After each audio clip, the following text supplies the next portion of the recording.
Bonjour, bonjour tout le monde. Alors aujourd'hui, je vais vous faire une vidéo maman zéro déchet avec un bébé et pas un enfant. Donc avec un bébé, donc comme je vous l'ai déjà dit dans le livre Zéro déchet de Bea Johnson, je vous ai fait la revue par là, il n'y a pas vraiment d'explication pour comment faire avec un bébé. Donc elle dit quelques points. J'ai vu aussi un épisode des matinales avec elle où elle explique ce qu'elle ferait. Et donc voilà, j'ai moi-même expérimenté et je vais vous dire un peu de quoi elle parle. Et voilà. Donc, déjà, donc, refuser. Qu'est-ce qu'on va refuser? Ce qui est jetable. Les lingettes jetables, on va refuser. Alors, les cotons. Nous, on utilise des cotons lavables pour quand il y a pipi. Et pour quand il y a caca, on utilise des cotons jetables avec de l'eau. Pourquoi? Parce que c'est plus facile, on travaille tous les deux. C'est compliqué de devoir tout prélaver avant de relaver. Et j'ai l'impression que c'est presque plus du gâchis d'eau que le coton en soi en fait. Voilà, je sais pas, qu'est-ce que vous en pensez? Pour les couches, alors, encore, on n'utilise pas de couches lavables. Oh mon Dieu, tu n'utilises pas de couches lavables?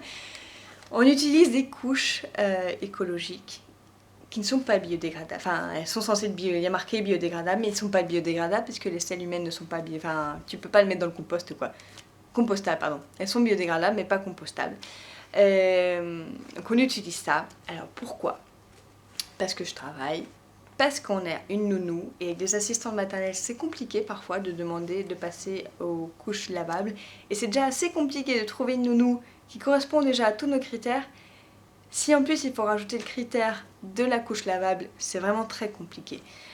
Donc du coup, c'est aussi pour ça qu'on s'est lancé dans le minimalisme et dans le zéro déchet. C'est parce qu'on sait qu'on a un impact avec les couches, donc on réduit partout ailleurs pour essayer de minimiser cet impact. On utilise des couches sans chimiques, sans produits chimiques. On utilise soit les Loving Greens, soit les Nati. Et il y a Pommette d'Intermarché qui fait des couches Pommette qui sont 50% écologiques aussi. Donc voilà. Voilà, on ne peut pas être parfait partout, on essaie de faire de son mieux. Voilà. Ensuite, qu'est-ce qu'il y a d'autre? Pour tout ce qui est soin, donc on utilise de l'eau pour quand on nettoie ses fesses. Au pire, on va utiliser un peu de liniment. Maintenant, quand elle sort, donc on lui donne le bain, on va lui donner du savon normal, quoi, savon. Maintenant, un savon moussant, ça fait tout le corps. C'est le même que nous, puis voilà. Maintenant, pour tout ce qui est crème, on n'utilise pas le crème du commerce, il y a plein de chimiques, il y a plein de trucs comme ça. J'utilise de l'huile de pépin de raisin. C'est la même que j'utilise pour mon visage. Elle fait aucune réaction parce que j'avais peur avec l'huile d'amande douce puisqu'on ne sait pas si elle est allergique aux arachides ou pas. Bref, l'huile de pépin de raisin, c'est top. Ça laisse pas de film gras. Elle aime bien. C'est une huile légère, c'est encore mieux en été. Donc voilà, c'est top. Quoi d'autre on partage les bains. Quand elle a un bain, donc elle rentre plus dans sa petite bassine, elle a 1 an maintenant, donc on prend un bain, je remplis l'eau jusqu'à mes jambes et je prends mon bain avec elle.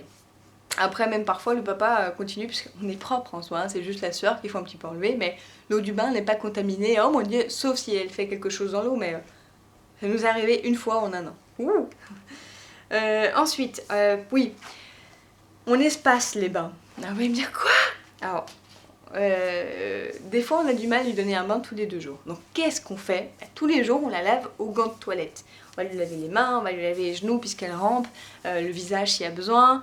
Et voilà. Et déjà de toute façon, les parties intimes sont nettoyées tous les jours à l'eau à chaque fois qu'on lui change les couches. Donc non, ma fille ne pue pas, non, elle n'est pas tombée malade, elle n'est jamais tombée malade d'ailleurs, parce que je l'ai allaitée. Et voilà. Voilà. Alors, donc ça c'était pour tout ce qui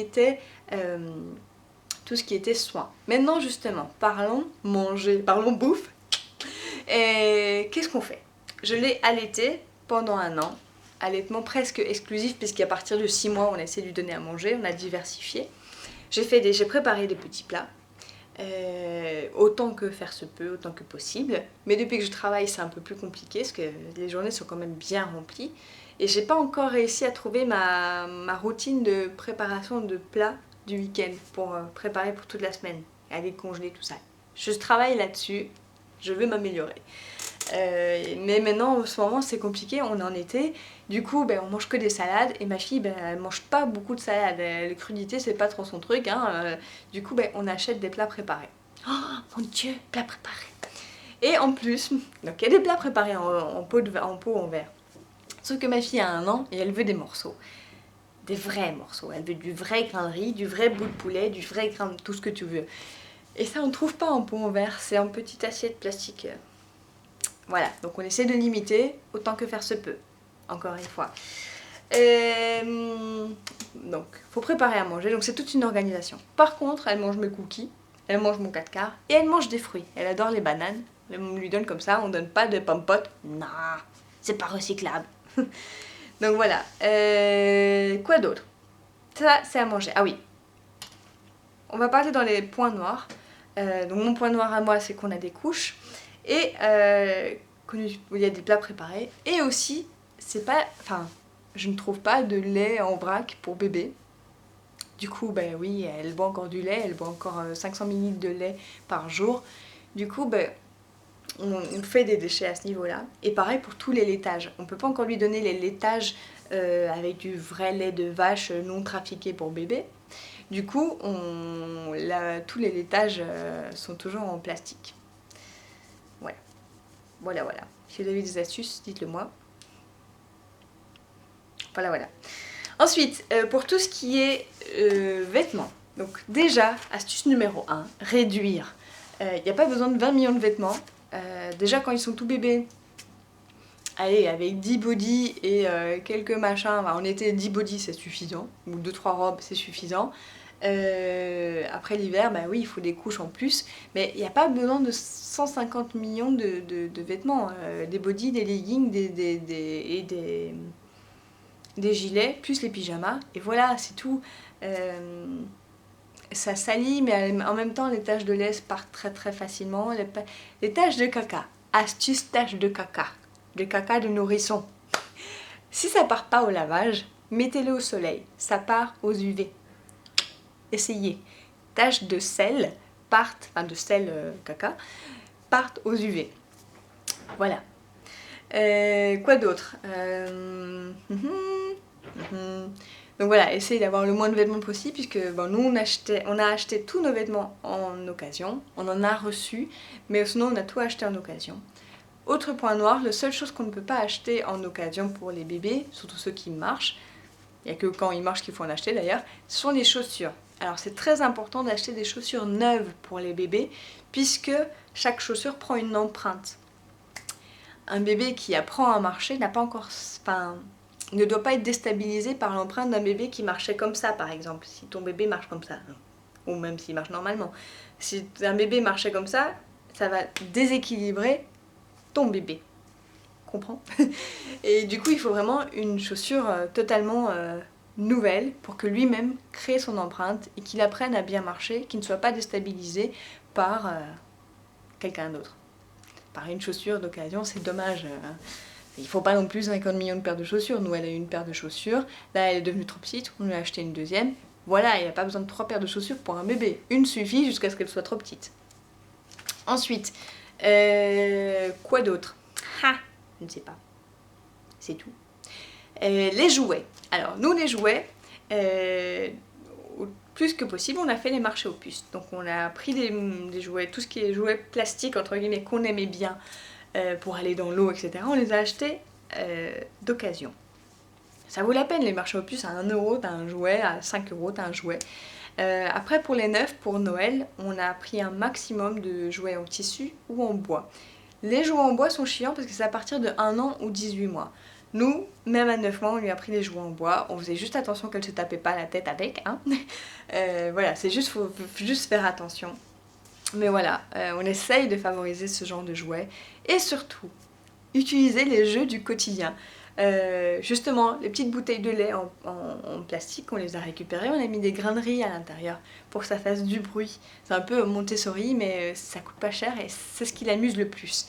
On a mis des grains de riz, des pâtes, des lentilles, du sel, du sucre, du cacao, du sable. Donc voilà, et du coup on a récupéré, on aimait bien les tourtelles twists. Donc les tourtelles twists c'est des bouteilles en verre, capsules recyclables, et ça vient dans un petit coffret en carton qu'on peut porter. Et du coup on lui a mis, dans ce coffret en carton, on lui a mis toutes les petites bouteilles, il y en a 6, et du coup elle se trimballe des fois, et puis elle fait de la musique. Pareil, dans un petit récipient qu'on a récupéré, petit Tupperware, on a mis tous les couvercles en métal de bocaux trop petits, genre les bocaux de tapenade, etc. qu'on ne réutilise plus, on les a recyclés, mais on a gardé les couvercles en métal pour qu'elle puisse jouer avec. Elle fait du bruit, elle fait plein de trucs, elle s'amuse à les ranger, à les encastrer l'un dans l'autre, etc., etc. On lui a pris différentes textures aussi.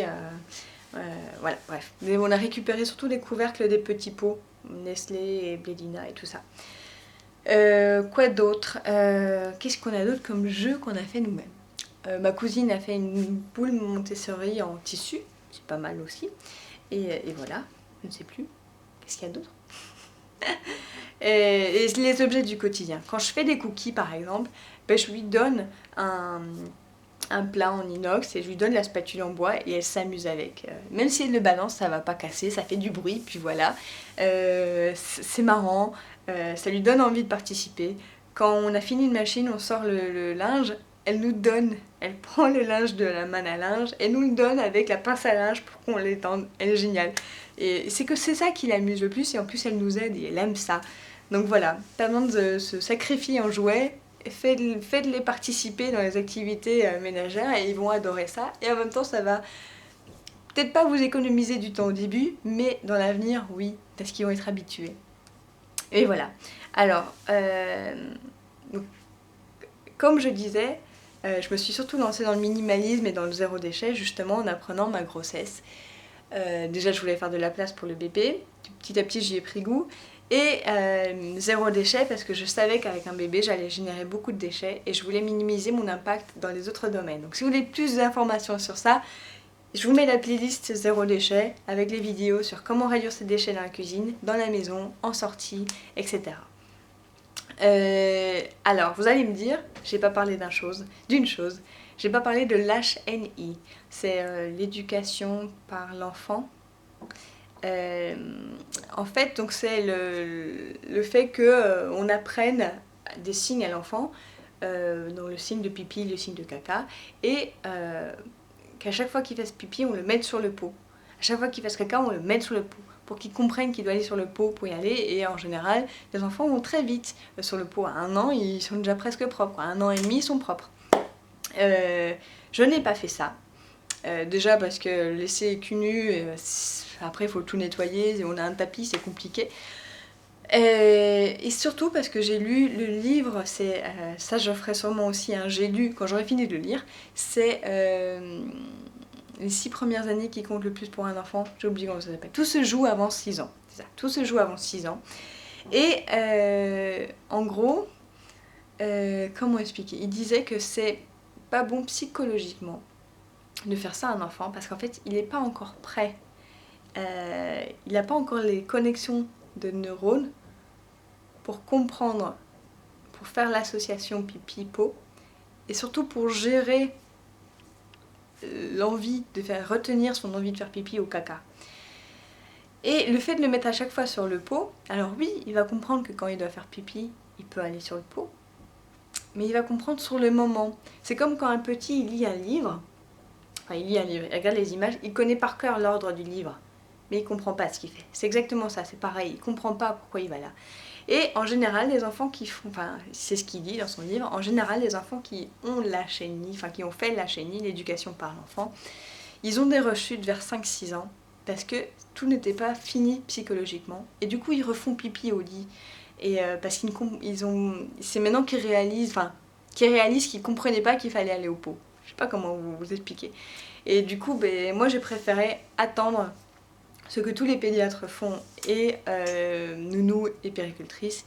Pour commencer l'apprentissage du pot, il faut attendre que le bébé marche, monte et descend des escaliers et qu'on prenne 3 ordres simples. Genre, mets ta veste, apporte-moi ci, ferme la porte. Et voilà, donc là, ma fille a commencé à marcher ce week-end. Elle ne monte pas encore les escaliers, mais elle comprend déjà les ordres. Donc peut-être qu'à 1 an et demi, je vais pouvoir commencer à l'éduquer à aller au pot. Mais voilà, donc je voulais partager ça avec vous. Si vous avez des informations sur le HNI, ou si vous êtes une maman zéro déchet et vous avez plein d'autres astuces, n'hésitez pas à les partager là. Je suis preneuse et je pense qu'il y a plein de personnes preneuses. N'hésitez pas à aimer cette vidéo et à la partager pour avoir le max d'informations de partout ailleurs. Et abonnez-vous. Je vous dis à la prochaine. Ciao!